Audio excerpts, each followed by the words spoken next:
Actually, if you want to just make that a topic, because I think we're all pretty pissed about this. Did you see, yeah, do you just, like, not want to do the walk-off? Because I don't have anything. I have something, but What is I it? have something for the walk-off. Yeah, what is it? You'll find out. It's about Deflategate, isn't it? Why don't you just tell me? All right. Should we invite John Rice on? No. What? Dude, tell me what the fuck you're going to talk about. Oh, okay. Well, so, like, Roger Goodell is taking his sweet-ass time. Tom Brady. He says yeah. there's no timeline for Tom Brady. Meanwhile, which I think is hilarious. We can What? have that as the last topic. what were you saying? I think that's hilarious. What's hilarious? Roger Goodell has no timeline for Tom Brady's Yeah. appeal decision. It's like when John Rice said Ethan's appeal would take up to, but not limited to, 10 weeks. And in reality, it only lasted one day. Yeah, it lasted like a day. Meanwhile, the NFL hasn't done anything to improve ball security before the games. It's a complete joke. For a second, I thought you meant like balls, like wearing cups. No. And then I realized, oh shit, he meant like deflating footballs. Yeah. Alright, British Open. British. I mean, every player should wear a cup. It's actually pronounced British Open, if you guys didn't know. That's why I spelled it that way. What, British. British Open? No, Yeah. British. See, look what I wrote. It's funny. The joke I made is funny. British. I get it. Like Quidditch. Yeah, so should I invite John Rice? Oh, fuck John Rice. What? Fuck John Rice. He's not our fucking... He's not on the team. Yeah, he's not the host of the show. Alright, Well, he just asked me, he said, LOL, invite me. God damn it. Alright, fine. Just don't respond. Be like, oh shit, I saw this after the podcast. Well, I already sent him the invite. Alright, wild card NHL expansion. Yeah. And the walk-off. And then, I have a Scrub Nation game. topic for you guys. He just texted me that. Do we really have to talk about... Why do we keep bringing up Scrub Nation on the podcast? Jesus. We do have Brian. We do have a page for Scrub Nation only. Right, but that's like not the podcast. Right. This is the podcast. This isn't the Scrub Nation. I know, but like if he has like Scrub Nation topics he wants to talk about, he should do a weekly Scrub Nation podcast by himself. That would be so weird. That would be so It's like John Rice is talking. I would not listen to that. Hey, it's John. Alright, do you want the Tom Brady appeal like an actual topic and not just walk off? Do we really have to Yeah, we talk could about do that? that. And then just skip the walk off, Alright. just to like space it out, so we'll have like 45 minutes to an hour to cover. Alright, so, yeah, that's fine. Yeah, that's fine. I do want to know what the Scrub Nation topic is. Ask him. Yeah, well, if he's coming on, we'll ask him because I'm interested. Yeah, where's his bum ass? I just sent him the invite. I want to know because like I want to know why I'm able to keep my whole team. That's awesome. I don't. Yeah, No, I that guess sucks. it kind of is. My Yeah. team sucks. My team's awesome, and I want to keep everybody. But there are certain sacrifices you have to make. Yeah. um, Do we have music? Yeah. Yeah. Sean, you liked Return of Crooklyn Dodgers, right? yeah. That's the intro? Or the outro? Yeah. Intro? I'll send you the link to it if you want. Yeah, do that. Alright, I'll do that right now. Return of the Crooklyn Dodgers. Because there's By like, the only have like Crooklyn 2 Dodgers. songs. So let me make sure I got the right one. Who are the Crooklyn Dodgers, by the way? They're just like, they had like a couple songs. Yeah. The Scrub Nation topic is the draft. Yeah, this is it. Alright, I'm sending you the link to the song now, Sean. The fantasy football draft? Yeah. Why? I don't know. What do we don't no fucking can you uninvite him? Fuck that. I don't know if I can uninvite him. Well, he hasn't come on yet, so it's all good. Just imagine Dylan watching this and laughing his ass off about how much we don't want John Rice on this week. Is he watching? Yeah, I don't know. We do have one viewer. That's probably Dylan. Oh, wait. John Rice just joined us. What up? From the John car. Rice, are you driving? Are you kidding me? From the car, yes. Hang up the phone before you crash. Yes. I don't want to witness your death. We don't want you to end up like Fresh. Haha. In a fake car crash. Except this one's gonna be real. Hey, I'm good. Good, I got eyes on the road. What?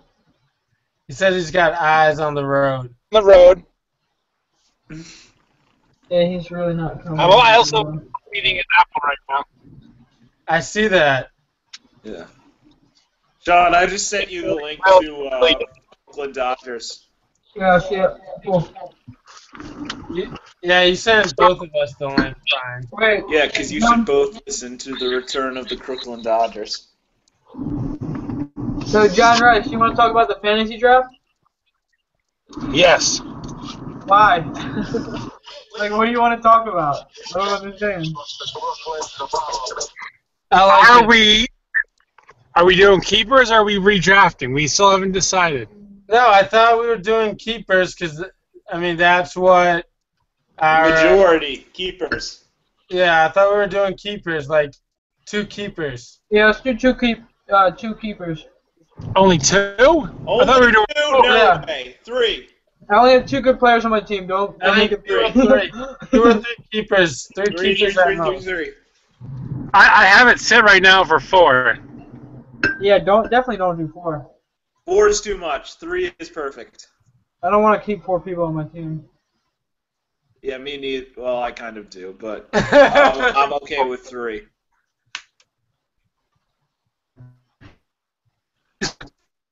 All right. Is John Rice still there or no? John, All right. are you alive? I'm right here. Okay. Alright. So we've decided on 3.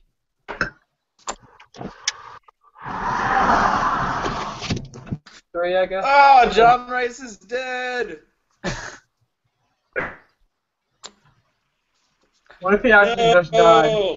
No, but I'm pretty sure he said 3 keepers before he died. No.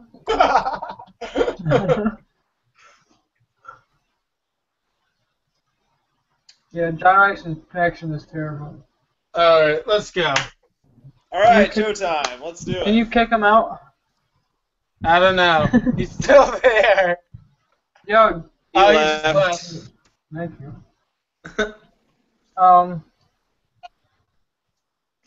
Alright, give me 5 minutes to eat these potatoes. What are you eating? Cheerios? Potatoes. Uh, I'm watching the Phillies-Rays game. Are you also grinding up weed? I I heard the grind. I heard the No, grind. I was just messing with the lid. No. I know it I sounds wasn't, I swear. Dude, I don't care if you were. I wasn't. I'm serious. I think that viewer was John Rice, because now he's gone. Alright, whatever. Oh man, I'm starving. So, who you guys think is going to be like the buyers and sellers of the trade deadline? The song, I listened to like 5 seconds of the song, and the song's good. Yeah, the song's awesome. Yeah, so. Because you can tell if the song's good or not in 5 seconds. Right. Exactly. Yeah. Yeah, I mean, everybody can.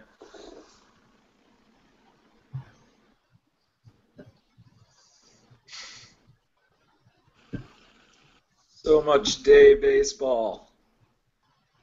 I was watching Mets Nationals earlier. Yeah, I couldn't. Who won that game? Blackout restrictions. Yeah, blackout restrictions are bullshit. The Nationals won. Yeah. What was the score? They won 4-3. Okay.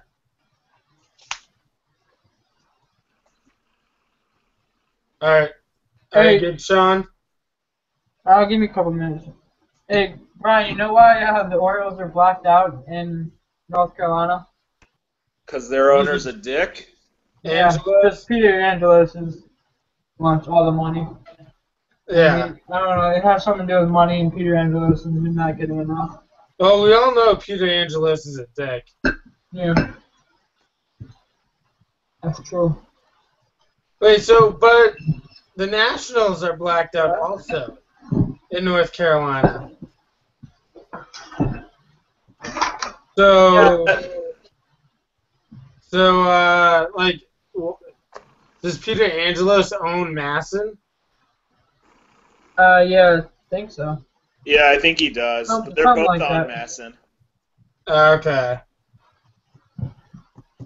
That kind of sucks. Yeah, he didn't want the Nationals in Washington. Right. He was the only person who voted against the Nationals moving to the Expos moving to Washington. Yeah. He was the only person. Yeah, it would like fuck up his cable business or cable deal or whatever. But they cut a deal where the Nationals paid Peter Angelos like a shit ton of money. Yeah. This is a greedy son of a bitch. Yeah. He was just mad because, they were the only team in the Beltway, so he wanted that to, remain the only team in the Beltway. Right. He wanted all the money. Yeah, exactly. All right. I'm ready if you guys are. I'm ready.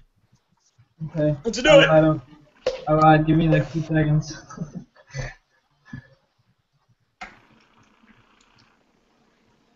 All right. All right, welcome to another episode of Sports Pulse. I'm Sean McNiff. I'm Brian Brennan. I'm Ethan Winter. And right now you're listening to Return of the Crooklyn Dodgers by, you guessed it, the Crooklyn Dodgers. Pretty old school song, I believe. Yes. Brian, how did you find this song? I honestly, or something? I once torrented a playlist called the Top 250 Rap and Hip Hop Songs of All Time, and it was a lot of old school stuff, and this was one of the songs on it. There were actually 2 songs by Crooklyn Dodgers on there, and so that's how I found this one. Cool. I like it because it makes references to the Brooklyn Dodgers and talks about Ebbets Field, and yeah. And if you listen to the other song, there's like actual audio of play-by-play of Jackie Robinson. That's pretty cool. Yeah, I like it a lot. I think it's from Mike Lee's movie Crooklyn, if I'm not mistaken. What song? Do you know what the song's called? The other song? Yeah, Uh, I think it's just called Crooklyn. So Crooklyn. Oh, cool. yeah, they didn't have a. Yeah, it's just called Crooklyn. They weren't very original with their song titles, apparently. Yeah. All right, our first topic on the board is the British Open. Got delayed for forever. It felt like. Got delayed. I think it got delayed Thursday and Friday, and then they didn't even play the third round on Saturday. They just finished the second round and then played the third round on Sunday and the fourth round on Monday.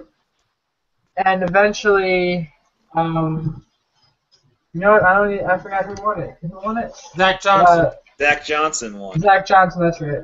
I knew it wasn't Dustin Johnson. I was going to say that. Dustin Johnson actually got like +5 on Sunday and then another +3 on Monday or something like that. He played terrible in the second half. Yeah. Yeah. Well, which is And he started off pretty good, if I remember correctly. Yeah, he always starts off red hot and then he fades away. He doesn't do very well in the second half. I mean, I guess it's. I don't know if like actual real golf courses are like this, but like I know on the mini golf course, the holes get harder and harder as you go along. So I wonder if that was the case at real golf courses because, I mean, it would make sense. Like in a mini golf course, you have to shoot a little orange golf ball through a giant gorilla's mouth most of the time. So it's a big difference between that and playing at St. Andrews. Yeah. Well, I mean, how golf tournaments work is they play 18 holes of the same golf course all 4 days. Right. I'm just saying he got worse on Sunday and Monday. Yeah. Okay, so it's he always gets worse on the second half of the tournament, like on what's usually Saturday and Sunday. It's almost become tradition at this point. Yeah. Tradition unlike any other. Yes, indeed.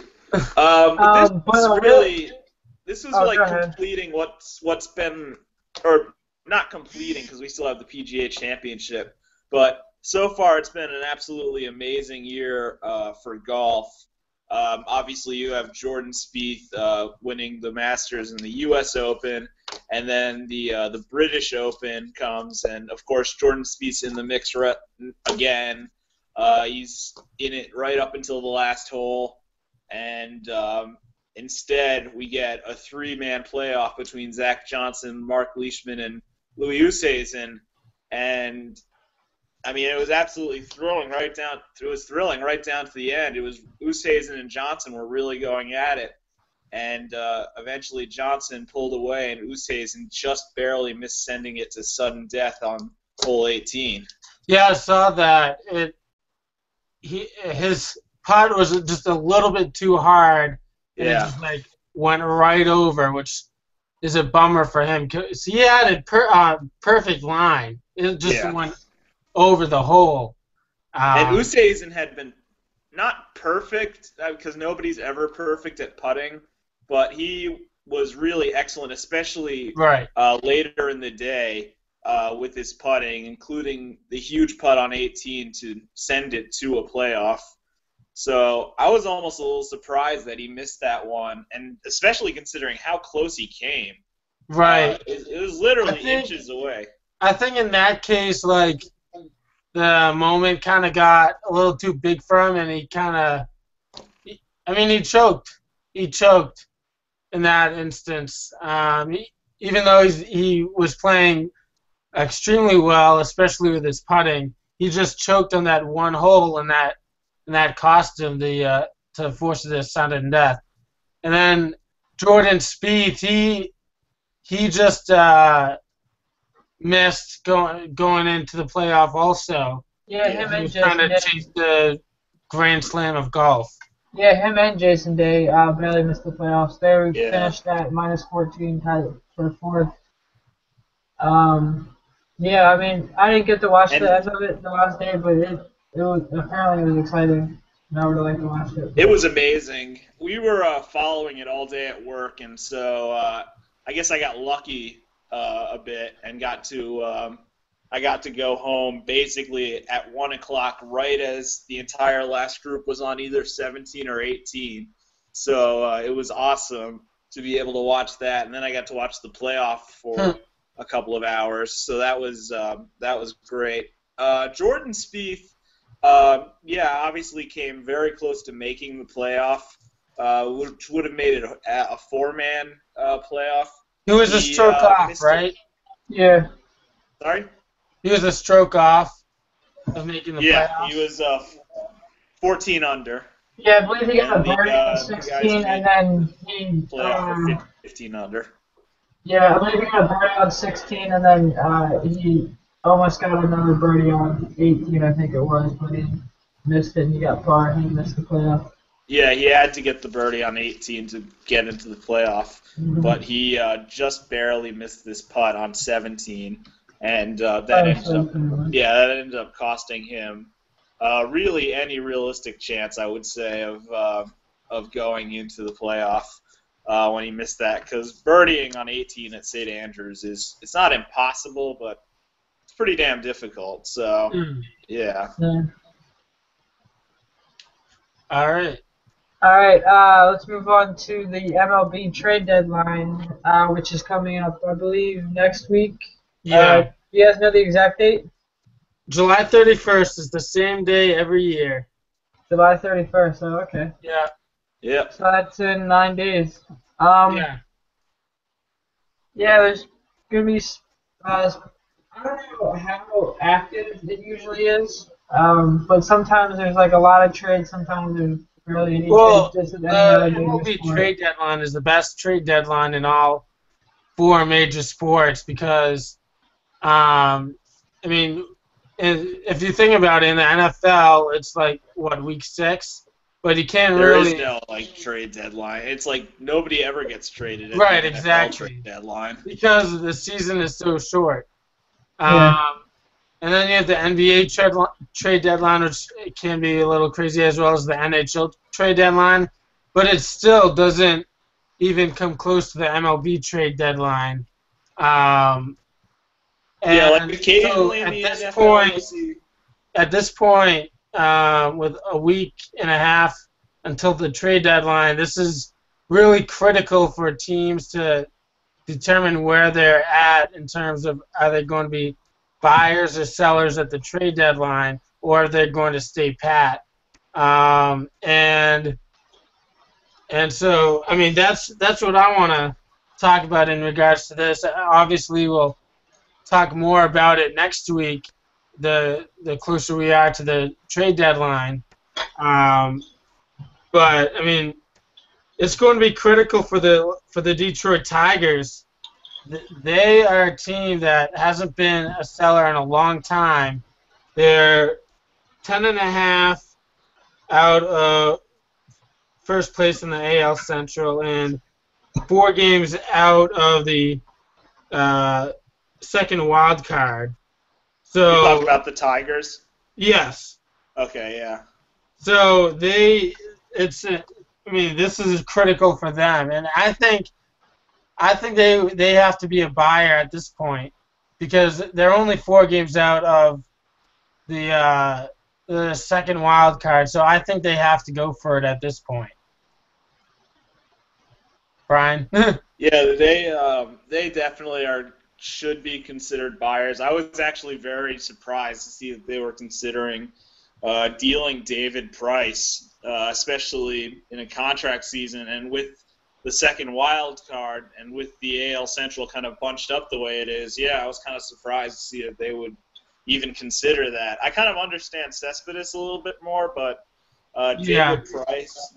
David Price getting traded didn't really make a whole bunch of sense to me. It's funny that you mentioned David Price because I remember last year the Rays were kind of in a similar situation as the Tigers, maybe with a little bit of a worse record, but they were still, I thought they were still somewhat in it because I think at the time they were in third place in the AL East at the time, or maybe a game out of third place in the AL East.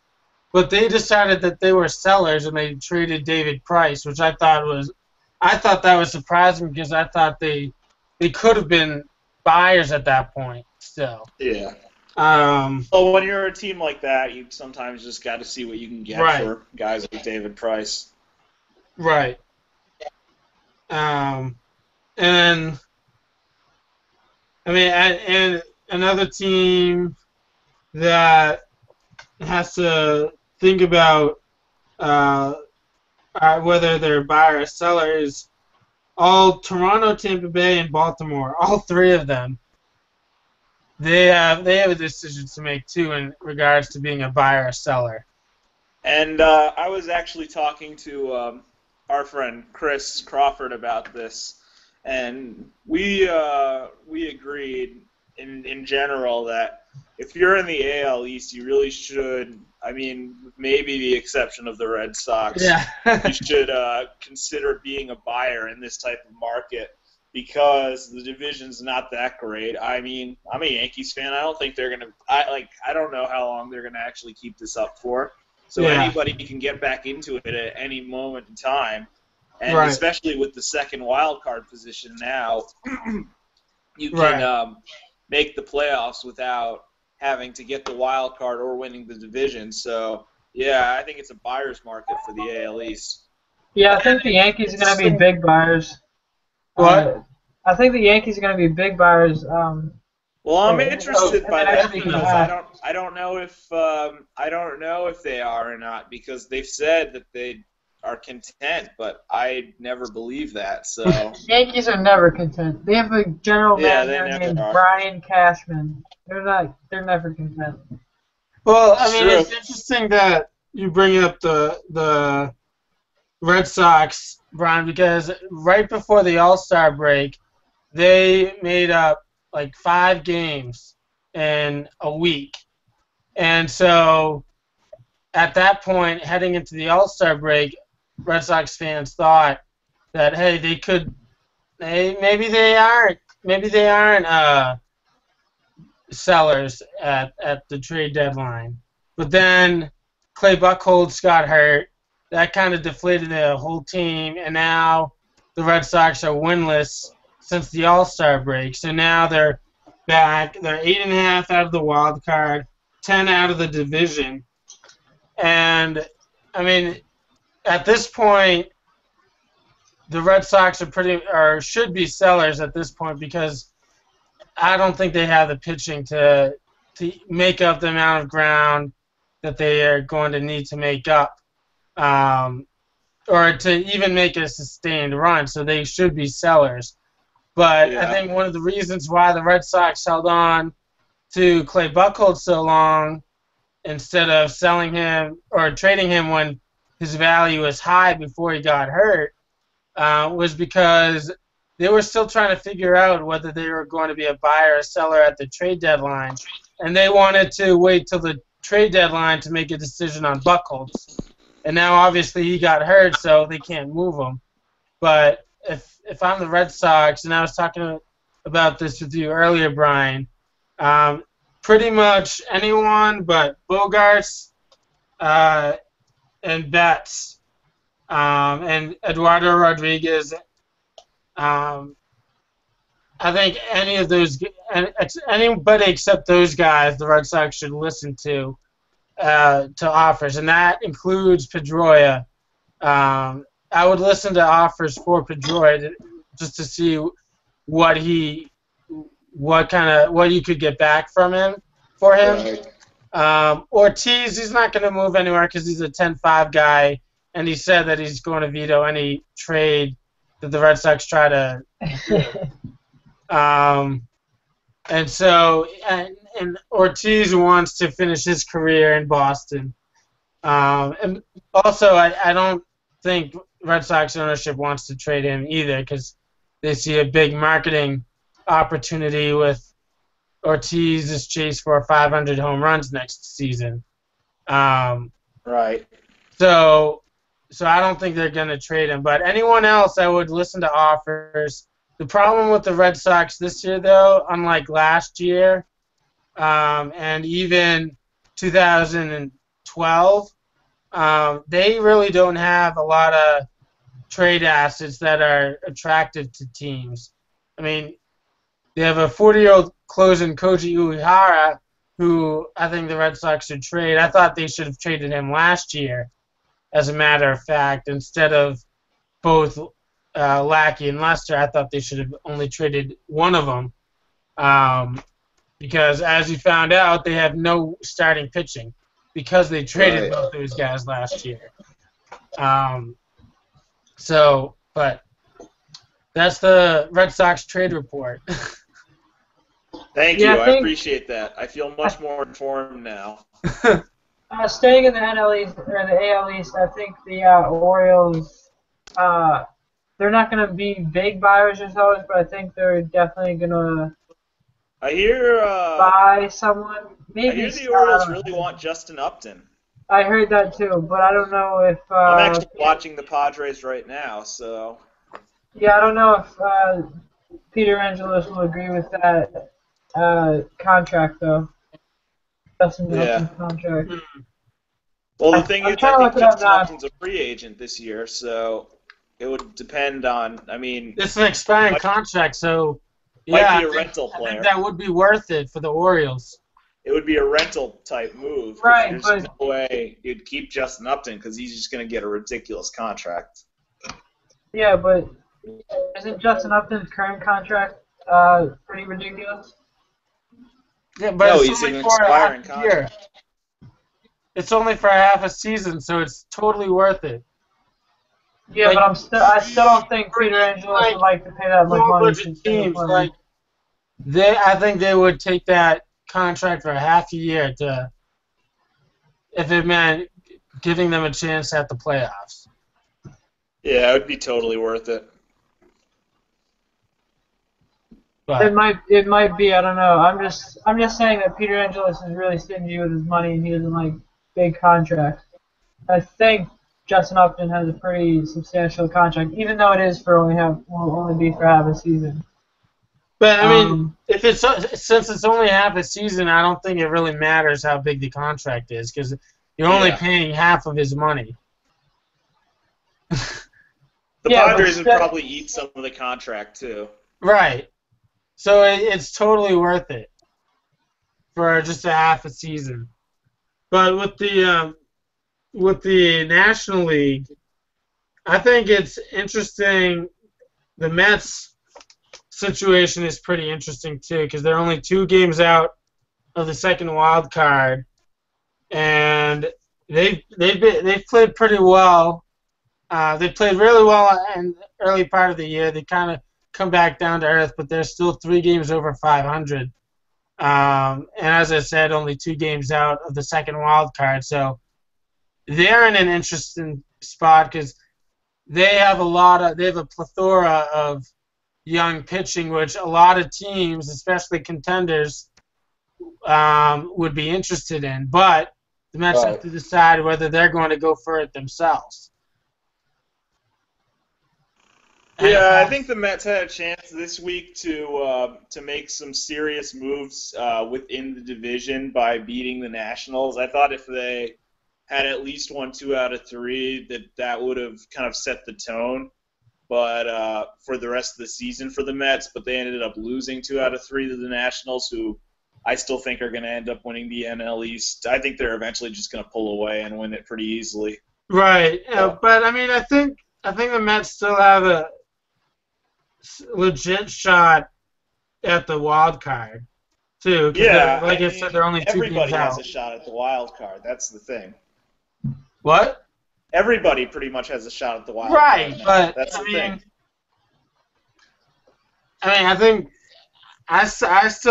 the Mets are going to be buyers at this point. I mean, there's still a week left to go to the trade deadline, so the Mets lose 6 out of the next 8 or 6 out of the next 7, then they will probably be sellers. But I think at this point, you have to consider the Mets to be a buyer. Yeah. I could see the Mets definitely making a move. They definitely need help offensively. Right. And potentially they could use some bullpen help as well. And a potential offensive help that they could get if the Tigers decide to be sellers is Yoenis Cespedes. Yeah, I think he could do well at Citi Field. He won the home run derby there. Right. Yeah. All right. Any more thoughts on the MLB trade deadline at this point? Was that? I don't have any thoughts. No. Well, Brian? I just asked what was that, or what did you say? Oh, do you have any more thoughts on the trade deadline? No, I just think that I think everybody that's going to get moved, or everybody that's been rumored to be moved, is probably going to be moved. If I had to guess, like Cueto and Jay Bruce and all those guys are going to get traded. Probably Cole Hamels, Jonathan Papelbon. I don't know about the Tigers, but I would say that definitely the guys I just said are all going to get traded. Cespedes and... I don't know if I mean like the guys that I said for the Reds and the Phillies. Oh, okay. I don't know if I still am not convinced that the Tigers are going to be sellers. Yeah. Now, I remember at the All-Star break, they were talking about how Todd Frazier could be on the move. Do you see that happening? I don't think that happens now at this point. They have to build around him. It's okay if the Reds trade someone like Jay Bruce or Brandon Phillips potentially. Right. But Todd Frazier, like a veteran guy who can go somewhere and make the playoffs and contribute. But a guy like Todd Frazier is somebody you kind of want to build around with, like Joey Votto and Billy Hamilton and Aroldis Chapman, who I've also heard could be on the move. All right. Wild All card. right. Yeah, on to the wild card. This week it's about the NHL expansion. Yes. I think they're thinking about expanding to LA and also LA. They already have a team in LA. There's not already LA. a team in LA. What am I thinking of? Las Vegas. Yeah, Vegas. Are they thinking of moving to Vegas, or is that? Yeah, they're rumored. Yeah, Vegas City. Yeah, okay. And Quebec City. Brian, I think you know more about this than I do, don't you? Yeah, so the NHL has decided that they really want to expand. They said it's almost a certainty, and they've been accepting bids from cities. And it was rumored for a long time that it was going to be, I think it was going to be the top three cities. They wanted to expand to at least 3 or 4 teams, and they were really hoping to get more than just Quebec City and Vegas. They really wanted there were there was talks about Seattle getting a team and Portland possibly getting a team, or Milwaukee. I wish Hartford. There were talks about all these cities potentially getting NHL expansion teams. Seattle was the most talked about, but it ended up being that only Quebec City and Vegas got successful bids for the teams. So they are. It's looking like the NHL, not this season obviously because there's too little time, but maybe next season the NHL could be expanding to Vegas, which is something they've wanted to do for a long time, and Quebec City, which is where the Nordique used to play before they moved to Colorado and became the Avalanche. So it'd be a return to what is generally considered a very small but good hockey market. I'm kind of surprised that Vegas won the bid, because I mean Vegas is not a traditional hockey market, but I mean it's Gary Bettman, so when he sees Vegas, he sees money signs, not necessarily Vegas is a good hockey market. He just sees money signs because Vegas. When Gary Bettman sees anything, he usually sees money signs. Yeah, so I think it'll be interesting to see how long a team lasts in Vegas, and how well they do, because Vegas is I think very touristy attraction. I don't think it's going to be easy for them to actually build a strong fan base there because most of the people that go to Vegas are tourists. I think both of these expansion markets are interesting because, yeah, you just said all the problems with Vegas, but Quebec City's not perfect either. You have to remember the reasons that the Nordique relocated originally was that it's not a multilingual city; it's 100% French. So that's an issue in itself. Like, it's tough to attract players to a city in which they're going to have to learn a completely different language. Right. And that was one of the big issues. And the other issue with Quebec City was that it was a tiny, tiny market. It was pretty much the size of Hartford or Green Bay. And I think Hartford's bigger than Green Bay. but either way, it's a small market, like teeny tiny. And so those are the negatives. There's negatives to both sides of the NHL expansion. I really thought Seattle would be the perfect candidate to get a team. I really thought Seattle would have done an excellent job hosting an NHL team, especially because the Sonics have been gone now for, 5 or 6 years now. Right. So they've been looking for a replacement, and Seattle's, of course, proving itself as a sports city more and more every day. With the Seahawks and the Sounders. The Seahawks, the Sounders, the Mariners. I honestly think Seattle as a sports city got better once the Sonics left in an effort to show the NBA that they want the Sonics back. Yeah. They kind of woke up. Like, hey, whoa. What just happened? Sean, do you have any thoughts?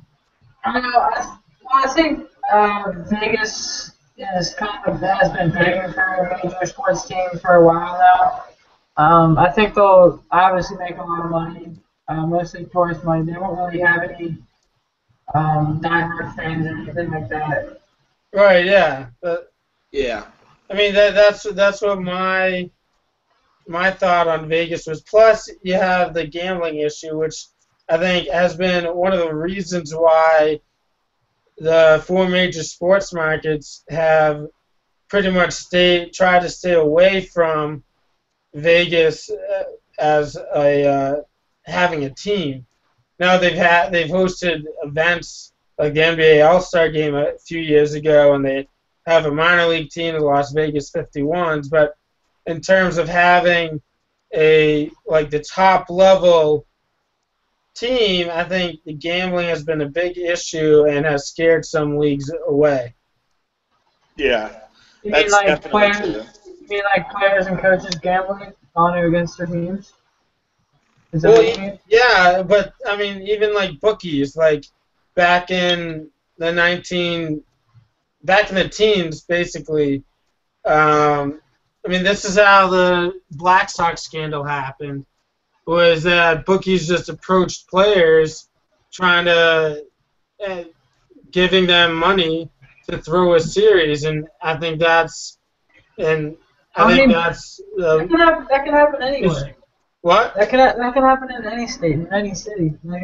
Yeah, bookies are everywhere. Gambling's everywhere. All the sports. It would definitely be more frequent in Vegas, I feel. What? I think it would definitely be more frequent in Vegas. Yeah, that's what I'm saying. This is where it's like putting an expansion team in Atlantic City, New Jersey, basically. Right. Yeah. Well, that's different because Atlantic City sucks. Well, you know what I mean. New Jersey sucks too. That was a bad. Yeah, I mean, I know that's a statement we can all agree with, but I'm just saying, you know what I'm saying, right? With like the casinos and the Aura. I guess I do know what you're saying. Yeah. I guess it would be easier to gamble illegally against NHL and NBA and NFL policies, but I mean, it's gonna happen. It's everywhere. And it's not only about that, but like it's kind of I kind of see a potential player safety issue because you don't want players to get mixed up with the wrong people and them get into trouble because they didn't throw a game or whatever. So. Well, they can get mixed up with the wrong people anyway. Just because Yeah, but Vegas doesn't. I feel like that makes the risk bigger. Yeah. Yeah, you're probably right. I mean, there is definitely an aura to Vegas. Yeah. Yeah, whatever happens in Vegas does stay in Vegas. Is the reason Funny, why I I actually say got a that. funny story about Vegas. When Dylan was down here this past weekend, we were talking about Vegas, and I said that I hadn't been since I was a kid, and he was like, "I don't think I've ever been," and I was like, "Yeah, I have no plans to go in the immediate future, but I would definitely consider going at some point." And then the next day, I got a Facebook invite from my cousin for his 30th birthday in Vegas Nice. That's awesome. in February. That's awesome. You should totally go. Yeah, you should definitely go. I want to go, but it's expensive. I'd probably lose a lot of money. That's true. Yeah, I was talking to somebody the other day about Vegas, and I told him I have never no plans to go to Vegas. I don't really want to go to Vegas because if I do, I'm just going to come back like $1 million in debt for like gambling Yeah. and like spending Well, money on the I'll key probably is come back everything with else. like set a missing limit. thumb. Like, one of the people that I work with, he went to the casino in Pennsylvania, and he brought $100 with him, and he set a limit. If he got more than $60 or $60 or more in the hole, he would cut himself off. So I mean, that's the key to gambling, is to Yeah. set a limit to where you're just gonna take your losses and go. I don't even want to talk about the one time I went to the casino in Baltimore. Oh, I remember that. Wait, what happened? Yeah, I'm not Was it going to talk about how much money I may or may not have lost. some- On the after show after we stop recording, if you want, Brian. All right, on to our next topic, which is Space Jam #2. It hasn't Yes. officially been announced, I don't think, but LeBron James just signed a deal with Warner Brothers this morning, and Warner Brothers have been hinting, making a new trademark for Space Jam and things like that. So the rumors are that LeBron James is going to be in Space Jam 2, which I don't think any of us like. Have any of you guys seen that movie Trainwreck with Amy Schumer and Bill Hader? No, not yet, but I want to see it. I'm planning on going to see it tomorrow, actually. Okay, well, LeBron actually I said looks that every day for like pretty the last good in week, that. but I'm planning on going to see it tomorrow, I think. yeah, LeBron has a small part in that movie, I believe, and I don't know, the commercials look alright, but it's only been like a couple of seconds of LeBron. My I don't know how family good said, that said it is. was really good. Yeah, I read the article that you sent us, Brian, and apparently he's gotten mostly good reviews. Yeah. So maybe he is better than most athlete at acting. So I don't know. I do want to see that movie, though. It looks good. yeah, it looks Yeah. funny. But you guys' thoughts on LeBron James being in Space Jam 2? You guys like Absolutely not. Never in a million years. I will not give Maybe. my money to anything associated with anything that LeBron James does with Space Jam. Will absolutely never see $1 from me. Speaking as somebody who has Space Jam on DVD. Wait, you have it on DVD? Not the VHS? Yeah, of course I have it on DVD. I have it on VHS. Well, I've advanced to the future. I've advanced to the future, my friend. I've advanced even further in the future, and I have a couple websites on there where you can just stream any movie. So. But anyway, the more and more I think about LeBron being in Space Jam, it actually kind of makes sense because LeBron James is the Michael Jordan of this generation of kids. Oh no, there's only one Michael Jordan. No, there is only one Michael Jordan, but like for these kids that have never even seen Michael Jordan play, that like LeBron James is Michael Jordan to them.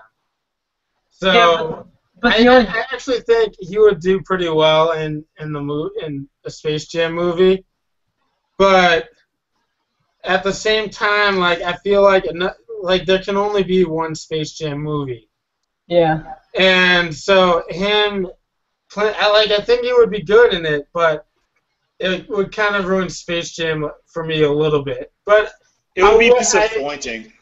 What? It would be very disappointing to see them make another Space Jam.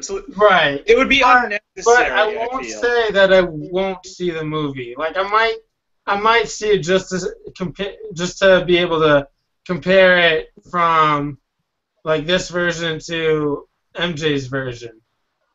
So I won't say I won't see the movie. Well, I agree with you that LeBron James is kind of like the Michael Jordan of this generation, but the only difference is LeBron James tries to be cool, and Michael Jordan was just cool. Like, Michael Jordan. That's true. So I think when that transfers over to acting, Michael Jordan will be better at acting. Like, what am I trying to say? Like, I don't know, just like how he's a better basketball player than LeBron ever will. It'll just come more naturally it'll come more naturally to Michael Jordan acting role than it will LeBron James. I think LeBron James is gonna try too hard, and it's just at the end of the movie he's gonna be like, oh, I did so good, I did really great. I'm gonna market it and advertise and post it all over this social media. And then everybody's gonna be like, that sucked. You sucked as an actor.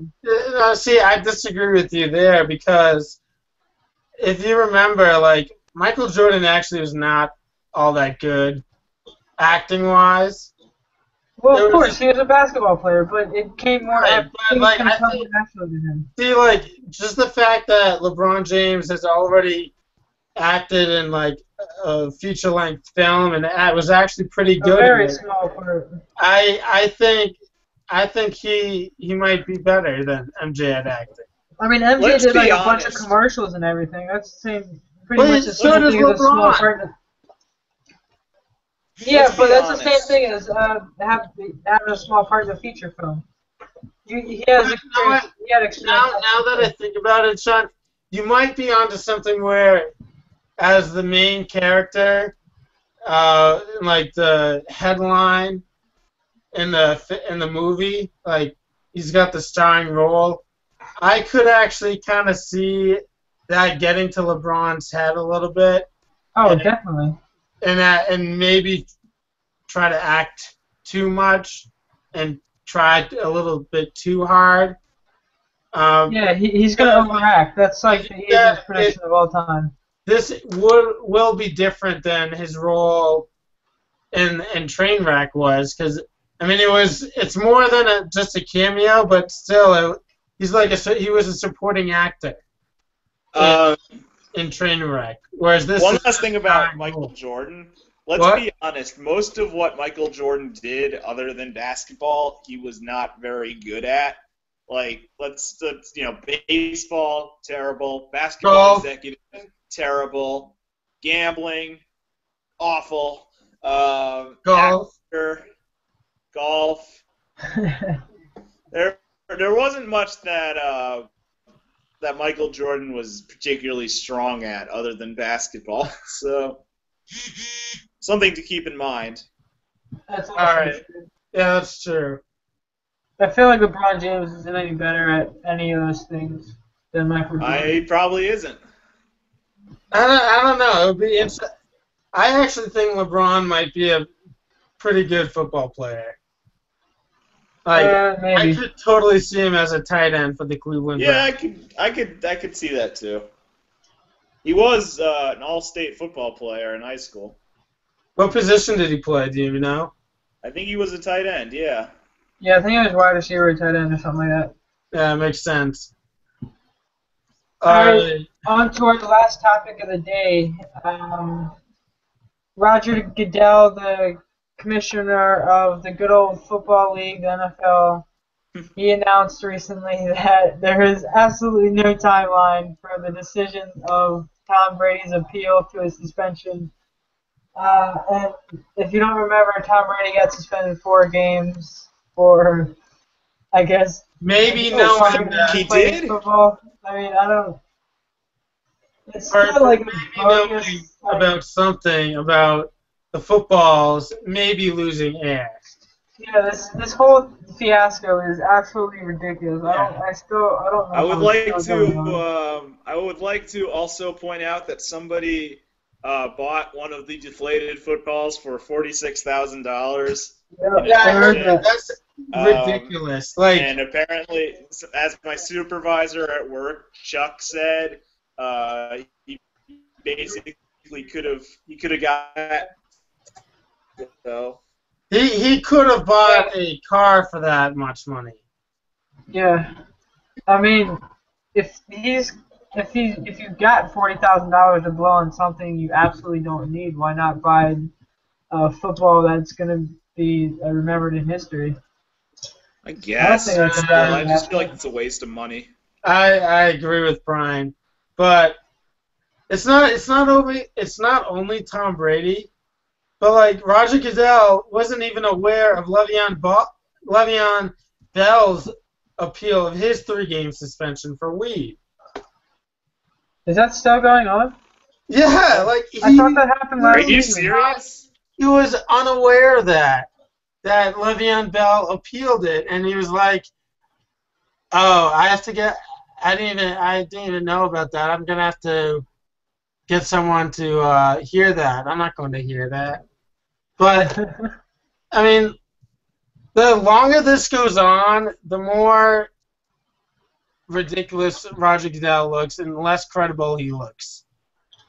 And the worse it makes him look because it like I said, the longer it goes on, it makes him seem like he's more just picking on the Patriots as opposed to actually doing his job and being what he says he is, taking all of the information and trying to be fair in his decision. But really, like, he hasn't done anything that makes me think that he's actually telling the truth. I think he's lying through his teeth, like, about everything. But That wouldn't surprise me because I don't think he's a particularly great human being. So yeah, it so wouldn't surprise me at all if Roger Goodell's lying about anything. right, and this happened a couple of weeks ago, but Tom Brady and the NFLPA preemptively said that they're taking this to court if Roger Goodell doesn't completely eliminate Tom Brady's suspension. I don't get how the court hears these stupid, ridiculous hearings that the NFL throws out. Well, I mean, I guess because he's not getting paid, I guess that's worthy of taking it to court. But we've got to stop filling up the court system with that stupid NFL bullshit. It's so ridiculous. well, maybe Roger Goodell needs to actually know what he's doing, and That might help. yeah, so Might be a good but time to wake up, come back from that vacation, Roger. yeah, like you say that you're using all your resources on this, but yet you're going to luncheons and speaking engagements. Like, why don't you do your job instead of doing Hey, this? he's got to pay the bills somehow. Can't buy a whole lot with $44 million a year. All right. Yeah, Yeah, well, and- the NFL made He's got to like make a couple extra dollars on the side with his speaking engagements. All right, Ethan. What? Don't take it. I said he's got to make a couple dollars on the side with his speaking engagement to pay the bills. I mean, the Life's not that NFL easy for everybody. the NFL made $215 billion last year. Each team got like $44 million just for existing. Like, you would think that would have enough money to put 8 more cameras on the goal lines in every NFL stadium, but no. That's too much money. I mean, they do, but it would hurt Roger Goodell's pockets a little more, and he doesn't like that. Yeah. Well, I don't care about Roger Goodell. He can go fuck himself. Yeah, Roger Goodell cares about Roger Goodell, and Roger Goodell is the one in charge, so kind of fucks everything up for the rest of us. Yeah, so what do you when do you think, put an over under on when he comes out with his decision, and how many games do you think he'll reduce Brady's suspension by? Because after Greg Hardy, he has to reduce it, or else no one will take him seriously. I saw somewhere on Twitter yesterday that the NFL is considering keeping it as is, which kind of surprised me a bit. Actually, it didn't surprise me because the NFL is a bunch of morons. I would absolutely love it if Tom Brady was still suspended for the first 4 games. That would make my life. Oh, I'd be so happy. But like, as a logical human being, you know that's asinine. Oh yeah, it's absolutely ridiculous. Yeah, but it's nobody absolutely actually hilarious is at the taking same this time. seriously. Relax. But so when do you think Goodell will make his decision, and how many games do you think he'll reduce it by? I honestly, if he's not a crazy person like we all think he is, he'll reduce it to 0 games. But that's not going to come it's definitely not going to come until a week or 2 before training camp. So you think it will come next week? Right. But when's training camp? It's like next week. Oh, really? Yeah. Oh, then I don't know. Since there's no timetable, I thought training camp was like. Well, I mean, August is like 2 weeks away, so. Yeah, I guess games do start. The preseason games start early soon. September. Yeah. October. Yeah, then I don't know. Maybe during the preseason. All right. Maybe an hour before game 1. I don't know. Tom Brady. That surprised me. Roger Goodell sent Tom Brady a message move. that said, "Your appeal process may take up to, but not limited to, 10 weeks." So, so I don't know. What about you, Brian? I think they should reduce it to at least 2 games, but I have no idea when that's actually going to happen. All right. I would guess soon. They kind of have to do it soon. Yeah. I mean, they don't have the to do a Patriots damn are going to thing. be like scrambling. Right. So for me, I'm with Sean in that I think, and like if Roger Goodell is actually a sane person and thinks about this logically, it should be reduced to 0 games, so he won't get suspended at all. I mean, they may I think they should maybe give him a fine for not cooperating, but in terms of games missed, it should be 0. But what I actually think he would do is I think he'll reduce it to 1 game, and it'll be like 2 games before the opening night, Patriots-Steelers.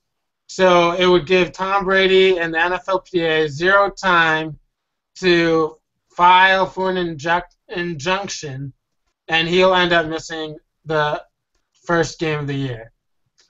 So that's I really think Roger Goodell's that crooked, huh? I think Roger Goodell is that crooked. Yeah, I mean, nobody really knows with Roger Goodell anymore. I don't think he even knows anything about himself anymore. Yeah. This whole thing has been absolutely ridiculous. Indeed. They're a $200 billion company. Like, get your shit together. Nobody cares about the flavor. So, right. How many riots are there going to also, be in Boston if this happens? If his suspension isn't if his suspension isn't reduced at all, you think like Boston's going to riot? I think there'll be Free Brady protests all over the state of Massachusetts. But So, but God, yeah, I mean, right. because the Red Sox suck, so they really all Boston fans have are the Patriots. So, but It's true. I almost forgot to mention that. Meanwhile, since Goodell is taking a sweet ass time making a decision, the NFL still hasn't done anything about the pregame protocols in regards to protecting the footballs and making sure no one gets to them before the game. So That's that only because, really shows you how important this issue really is, and that the yeah, that's NFL is only just talking through their ass. yeah, it's only because nobody cares about if somebody deflates football. Yeah, they only care about that it's the Patriots. So, All right. On that note, this has been another episode of the Sports Pulse. Taking us out, we got Paid in Full by Eric B. and Raheem. Two legends of the game. Go get paid in full. Have a fun day. Have a fun life. Peace out, everybody. Peace. Free Brady!